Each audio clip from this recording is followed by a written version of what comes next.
வணக்கம். நீங்கள் கேட்டுக்கொண்டிருப்பது கலைமாமணி KP அறிவானந்தம் அவர்களின் அற்புதங்கள் காட்டும் அமானுஷ்ய நாவல் விட்டுவிடும் ஆவி, அத்தியாயம் 13. சொர்ணம் தன் மகள் வனிதாவை பார்த்து, ஏன் இப்படி இருக்கிறாள், இவளுக்கு என்ன நேர்ந்தது என்றெல்லாம் யோசிக்க தொடங்கினாள் என்றால் அதற்கு காரணம் இருந்தது. வனிதா முன்போல் வீட்டிலேயே இருப்பதில்லை. ஏதேனும் ஒரு காரணத்தை உருவாக்கி கொண்டு வெளியே செல்ல தொடங்கியிருந்தாள். யாரிடமும் நட்பு பாராட்டாத அவளுக்கு தற்பொழுது சில தோழிகளும் ஏற்பட்டிருந்தார்கள்.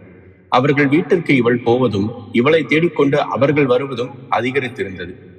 அப்படி வரும்போது அவர்கள் வீட்டிலேயே அமர்ந்து அரட்டை அடித்துக் கொண்டு இயல்பாக இருப்பதில்லை. பின்பக்கமுள்ள தோட்டத்திற்கு சென்று மெல்லிய குரலில் ரகசியமாக பேசிக் கொள்வார்கள். இத்தனைக்கும் மேலே இன்னொரு அதிசயம், அவள் கிணற்றடிக்கு தண்ணீர் எடுக்கப் போகிறேன் என்று குடத்தை எடுத்துக்கொண்டு செல்வதுதான். அதற்கென ஒரு பெண்மணி நியமிக்கப்பட்டு அவள் அதை செய்து கொண்டிருந்தாலும் வனிதாவே முன்வந்து தான் தோழிகளோடு சென்று நீர் கொண்டு வருவதாக சொல்லி அவர்களோடு போகத் தொடங்கியிருந்தாள். ஆனால் அவர்கள் 2-3 நடை சென்று வந்த பிறகும் தான் வராமல் மிகவும் தாமதமாகத்தான் வருவாள். தோழிகளிடம் கேட்டால் அவள் அங்கு வருபவர்களோடு பேசிக் கொண்டிருந்தாள் என்பார்கள். அவளும் அதையே சாதிப்பாள். சில நாட்களுக்கு பிறகுதான் ஒரு செய்தி தெரிய வந்தது.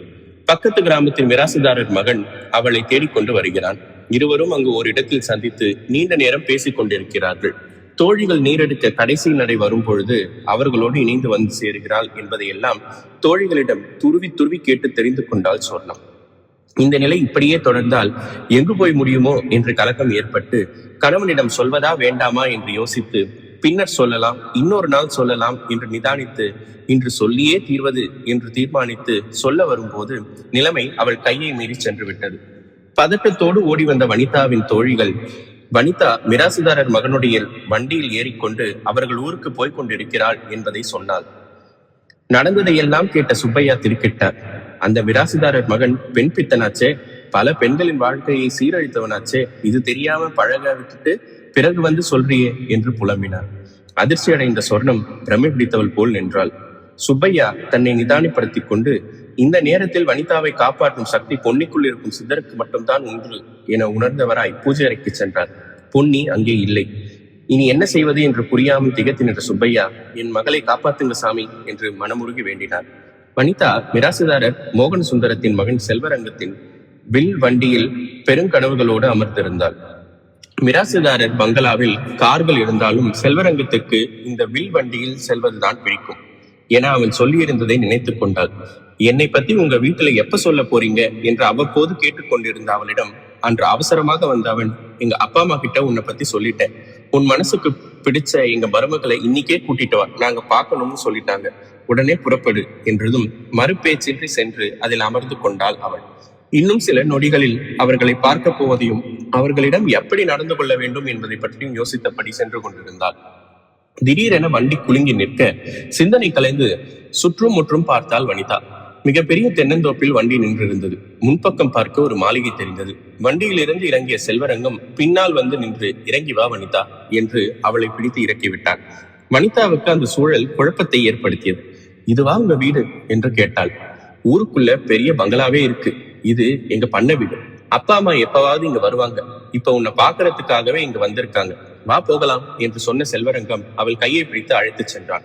படிகளில் ஏறி விரிவான வாசலுக்கு வந்தபோது அங்கு அமர்ந்து ஆடுபுரியாடம் ஆட்டிக்கொண்டிருந்த 5-6 பேர் எழுந்து கை கட்டி நின்றார்கள். அவன் அவர்களை பொருட்படுத்தாமல் அவளை அழைத்துக் கொண்டு உள்ளே போனான். மீண்டும் ஆடுவதற்காக அமர்ந்த போது அவர்களில் புலியை வைத்து ஆடிய ஒருவன், மறுபடியும் இப்போ ஒரு ஆடு வெட்டப்பட போகுது என்றான். உள்ளே சென்று பெரிய வராந்தாவை பார்த்த அவள் அங்கு யாருமே இல்லாததால் திகைப்படைந்தாள். அதை பற்றி அவனிடம் கேட்பதற்கு முன்பே அவங்க அந்த அறையில் இருக்காங்க, வா என்று பரபரப்போடு இழுத்துச் சென்றான். குறிப்பிட்ட அறையில் அவனை நிறுத்திவிட்டு சற்று விலகி நின்றான். அறையை பார்த்த அவள் திடுக்கிட்டாள். அது ஒரு படுக்கை அறை. அலங்கார கட்டிலும் அதற்கேற்ப அமைந்திருந்த பொருட்களும் அவன் தன்னை எதற்காக அங்கே அழைத்து வந்திருக்கிறான் என்பதை அவளுக்கு ஒரு கணத்தில் உணர்த்திவிட்டன. தான் தவறான ஒருவனிடம் அகப்பட்டு கொண்டிருக்கிறோம் என்பதை அவள் புரிந்து கொண்ட அந்த கணத்தில் தாழிடும் மொழி கேட்டது. திடுக்கிட்டு திரும்பி பார்க்க அவன் அரைக்கதவை தாழிட்டு அவளையே பார்த்தபடி நின்றிருந்தான். வனிதா ஆத்திரத்தோடு, என்ன இதெல்லாம், கதவை திறங்க என்றாள். அவன் ஏளனமாக சிரித்தபடி, அதுக்கா இத்தனை நாளா உன்னை தேடி வந்து பழகி இன்னைக்கு இங்க கூட்டிட்டு வந்த, கொஞ்ச நேரம் என்னை சந்தோஷப்படுத்தின பிறகு நானே கதவு திறந்து நானே உன்னை கொண்டு போய் நானே உங்க ஊர்ல விட்டுடுறேன் என்றான். இந்த விளையாட்டெல்லாம் என்கிட்ட வேண்டாம். கல்யாணத்துக்கு முன்னாடி நீ என்னை தொடக்கூட முடியாது. நான் தொட்ட பொண்ணையெல்லாம் கல்யாணம் பண்ணிக்கணும்னா அந்த காலத்து மகாராஜாக்கள் போல பெரிய அந்த புறமே கட்டணும். அப்படியெல்லாம் எனக்கு விருப்பம் இல்லை. ஒரு நாள் அவ்வளவுதான், முரண்டு பண்ணாம வந்துடு. வேண்டாம், என்னை வெளியே அனுப்பிடு. இல்லைன்னா நீ ஒழுங்கா வீடு போய் சேர முடியாது. என்னடி, என்னையே மிரட்டுறியா? என்னை அனுசரிச்சு போனா நானே கொண்டு போய் விட்டுடுவேன். இல்ல ஆட்டம் காட்டலான்னு நினைச்சு உன் பிணந்தான் வெளியே போகும். வனிதா தான் அனாதரவான நிலையில் அகப்பட்டு கொண்டிருக்கிறோம் என்பதை உணர்ந்தாள். இந்த நிலையில் தன் அக்காவுக்குள் இருக்கும் அந்த சக்தியை தவிர வேறு எதுவும் தன்னை காப்பாற்ற முடியாது என்பதை உணர்ந்தாள். மனதிற்குள் பொன்னியை நினைத்து வேண்டினாள்.